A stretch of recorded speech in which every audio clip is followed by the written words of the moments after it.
हाँ, तो class 12th के प्यारे छात्रों, आज मैं आपके लिए विस्टास बुक का सप्लीमेंट्री का अंतिम चैप्टर जो है on the face of it, आज इसका आपको मिस्टर लेम का करेक्टर कराऊंगा, जो परीक्षा समेत आपके लिए बहुत ही हेल्पफुल रहेगा। और अभी तक आपने मेरे चैनल को लाइक नहीं किया तो लाइक कीजिए, सब्सक्राइब कीजिए, शेयर कीजिए, जिससे अधिक से अधिक छात्र इस करेक्टर का आनंद ले सकें और परीक्षा की अच्छी तैयारी कर सकें। आइए मैं आपको इसके बारे में बहुत अच्छी तरह समझाने की कोशिश करूंगा, जिससे आपके अच्छी तरह समझ में आ जाएगा। तो अपना टाइम बिना डिले किए हुए हम अपना चैप्टर शुरू करते हैं।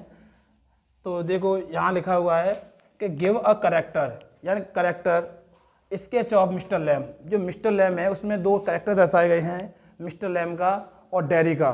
तो दोनों करेक्टर जो दर्शाए गए हैं, तो उसमें मिस्टर लैम का जो करेक्टर है मैं आज आपको प्रोवाइड कराऊंगा और उसे समय तो कुछ जानकारी दूंगा। देखो, तो सबसे पहले हम किसी चैप्टर को लिखते हैं तो उसकी एक भूमिका बनाते हैं, क्योंकि जब तक हमारी भूमिका नहीं होगी वो चैप्टर जो है हमारे समय में नहीं आ पाता सही से, ठीक है। और जो इससे मैं कई क्वेश्चन आपको क्लियर करूंगा जो आपको बहुत सहायक करेंगे। तो हम आंसर लेके चलते हैं, सबसे आंसर लेके चलेंगे। पहले हेडिंग बनाते हैं हम आपके लिए इंट्रोडक्शन। इंट्रोडक्शन मतलब परिचय। तो पहले बात चलती है परिचय में कि वो आखिरकार लैम जो था वो कौन था, इसकी क्या विशेषता, सारी जो चीज़ मिलेगी वो हमारे इंट्रोडक्शन में आती हैं। तो पहला हमारा दे रहा है इंट्रोडक्शन, तो इसमें लिखा हुआ है mister Lamb was an old man. Mister Lamb जो था एक ओल्ड मैन था। ओल्ड मैन बूढ़ा व्यक्ति था, वृद्ध व्यक्ति था। He had a tin leg, और उसकी जो एक टांग जो थी वो किसकी थी? टिन की थी। टिन की थी बिकॉज, क्योंकि ही लॉस्ट, उसने गंवा दिया था, खो दिया था। हिज रियल लेग, उसने जो असली टांग थी, उसकी रियल टांग जो थी उसने गंवा दिया था इन द वॉर, किसमें? युद्ध में। जब युद्ध हो रहा था तो युद्ध के दौरान, क्योंकि वो कौन था? स्वतंत्रता सेनानी था, एक्स आर्मी मैन, ठीक है। अब वो उसकी मान के ये उसने कहा है कि ही lived in a big house, यानी वो एक बहुत बड़े हाउस में रहता है, घर मकान में रहता है। हुज विंडोज, जिसकी खिड़कियां हैड नो कर्टन, जो उनकी खिड़कियों में पर्दे नहीं, अर्थात जो उनका जो मकान, वो बड़े मकान में रहता है और उसमें खिड़कियों में क्या नहीं है? पर्दे नहीं, अर्थात उसकी खिड़कियां पर्दे रहते हैं, उसमें खिड़कियां पर्दे नहीं, पर्दे रहते हैं।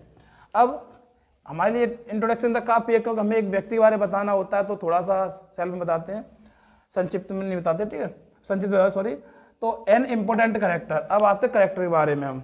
तो mister Lamb is an important character. Mister Lamb जो है एक महत्वपूर्ण करेक्टर है, महत्वपूर्ण चरित्र करेक्टर है। देखो, एक लाइन तो हम अपने हेडिंग से ही क्रिएट कर लेते, बना लेते हैं। वो कहते देखो इसमें देखा है एन इम्पोर्टेंट करेक्टर, एक हमने हेडिंग बनाई है, एक महत्वपूर्ण करेक्टर। तो यहाँ देखेंगे मिस्टर लैम इज है एन इम्पोर्टेंट, एक महत्वपूर्ण करेक्टर, एक महत्वपूर्ण करेक्टर है इन द लेसन, कहाँ पर? पाठ में। और पाठ कौन सा बेटा? ध्यान रखना कि on the face of it, ये चैप्टर का नाम दिया हुआ है। उस चैप्टर के नाम में, ये चैप्टर में ये क्या है? महत्वपूर्ण करेक्टर है। ही लिव्ड अलोन, वो बिल्कुल अकेले रहते हैं। क्या रहते हैं? अकेले रहते हैं। ही लिव्ड, वो रहते थे, अलोन अकेले रहते थे। एंड, और केप्ट, रखते थे, द डोर, दरवाजे को, ऑफ हिज गार्डन, अपने बगीचे के, अपने बगीचे दरवाजे को रखते थे। ऑलवेज, हमेशा, सदैव, ओपन, कैसा रखते थे? ओपन रखते थे, अपने दरवाजे को हमेशा ओपन रखते थे। ही न्यू, वो जानते थे, द आर्ट, कला, ऑफ लिविंग, अर्थात तो वो जीने की कला को अच्छी तरह से जानते थे। He was a man with positive attitude. Attitude का जो हम यहाँ वर्णन करते हैं तो ये रवैया बोल सकते हैं, एक रवैया बोल सकते हैं।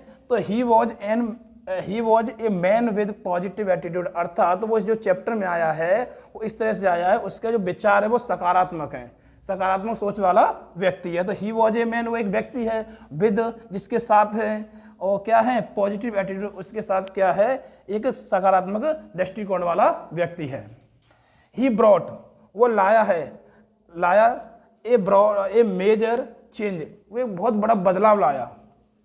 इन डेरिस एटीट्यूड, जो डेरी एक नकारात्मक प्रवृत्ति का व्यक्ति है और उसमें वो अलग तरीके से जीता है, लेकिन उसके जीवन में वो क्या लाता है? एक उसके जीवन के प्रति एक एटीट्यूड लाता है, अर्थात उसके रवैया लाता है, उसके जीवन को बदल देता है एक अच्छे पॉजिटिव थिंकिंग। बिकॉज क्योंकि ही वॉज फुल, बिकॉज क्योंकि ही वॉज वो था, फुल भरा हुआ था, ऑफ से नेगेटिविटी, अर्थात वो नकारात्मकता से भरा हुआ था। ड्यू टू स्केयर, अर्थात स्केयर मतलब यहाँ दाग धब्बे, जो घाव के उस पर जो निशान थे, जो उस एसिड से जल गया था तो एसिड से उसके चेहरे पे निशान बन गए थे, घाव बन गए थे।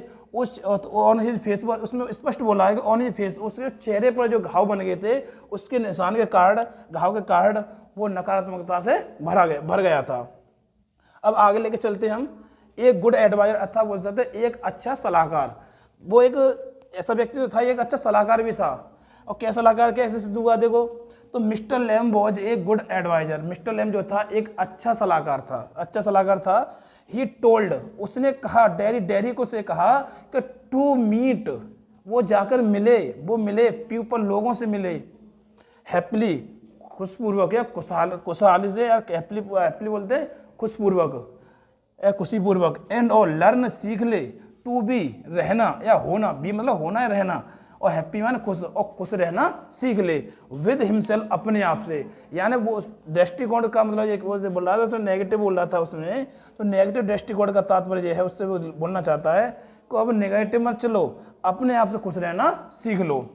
तो मिस्टर लैम बाज लॉनली, मिस्टर लैम जो थे बिल्कुल अकेले थे, अर्थात कह सकते हैं हम इस जगह क्वेश्चन जब लगा सकते हैं हम कि बोल सकते हैं कि mister Lamb had no family, उसका कोई परिवार नहीं था, अर्थात ही लिव्ड अलोन, बिल्कुल अकेला रहता था, क्वाइट, बिल्कुल अकेला रहता था। हालांकि इसमें दिया नहीं है लेकिन मैं बोल रहा हूँ बन गई। उसने आगे बोला है कि mister Lamb was lonely person, वो कैसे थे, इकलौते थे, अकेले व्यक्ति थे। He used to get happiness, वो प्रसन्न हुआ करते थे, या प्रसन्न हुआ करते थे बाई स्पेंडिंग, व्यतीत करके टाइम, समय व्यतीत करके विद अदर्स, या दूसरे लोगों के साथ, अन्य लोगों के साथ में समय व्यतीत करके वो प्रसन्न हुआ करते थे, उन्हें खुशी मिलती थी। एंड और रीड बुक्स, और पुस्तकें पढ़ करके उन्हें आनंद मिलता था, खुशी मिलती थी। अर्थात कहने का तात्पर्य है कि अपना वो समय अधिकतर दूसरे लोगों के साथ व्यतीत करते थे और पुस्तक पढ़ने व्यतीत करते थे, और ऐसा करने से उन्हें खुशी का माहौल मिलता था, अर्थात खुशी प्राप्त होती थी, उन्हें खुशी मिलती थी। अगला कंक्लूजन आता हमारा वो निष्कर्ष। तो निष्कर्ष जो है, मैं जहाँ तक देखता हूँ किसी भी बुक में अब वो निष्कर्ष नहीं दर्शाया गया, लेकिन मैंने कोशिश की है कि लास्ट में वो उसके भाव क्या थे, तो हम कैसे अपने भाव तोड़ सकते हैं। तो कंक्लूजन निष्कर्ष बोला है कि एट लास्ट मतलब अंत में वी, हम कैन से, हम कह सकते हैं, से मतलब सकने के रूप में बोलते हैं, ठीक है। तो वी कैन से हम कह सकते हैं दैट के हिज करेक्टर, उसका जो करेक्टर है, उसका जो चरित्र है, इज अनफॉरगेटेबल, कैसा है, अविस्मरणीय, अर्थात कह सकते हैं को भूलने योग्य नहीं है। एज मतलब क्योंकि ही चेंज्ड, क्योंकि उसने बदल दिया था, डेरी के, और एपिस्टोपियस का मतलब होता है हमारा का की जो मीनिंग निकलती है वो अर्थ होता है, अर्थात कह सकते हैं कि ही चेंज्ड, उसने बदल दिया था, डेरीज होल लाइफ, उसने जीवन के, डेरी के पूरे जीवन को उसने चेंज कर दिया था, बदल दिया था। इसलिए उसमें और देखो, मैं आगे से जल्दी आपके लिए दूसरी वीडियो लेके आऊँगा, जिसमें जो मैं अभी बताया था कि एक हमारा मिस्टर लैम है और दूसरे कौन है, डेरी हैं। डेरी का भी कैरेक्टर बहुत जल्दी वीडियो में लेके आऊँगा। और मेरी वीडियो को अधिक से प्राप्त करने के लिए आप मेरे चैनल को सब्सक्राइब कीजिए, लाइक कीजिए और शेयर कीजिए। जय हिंद।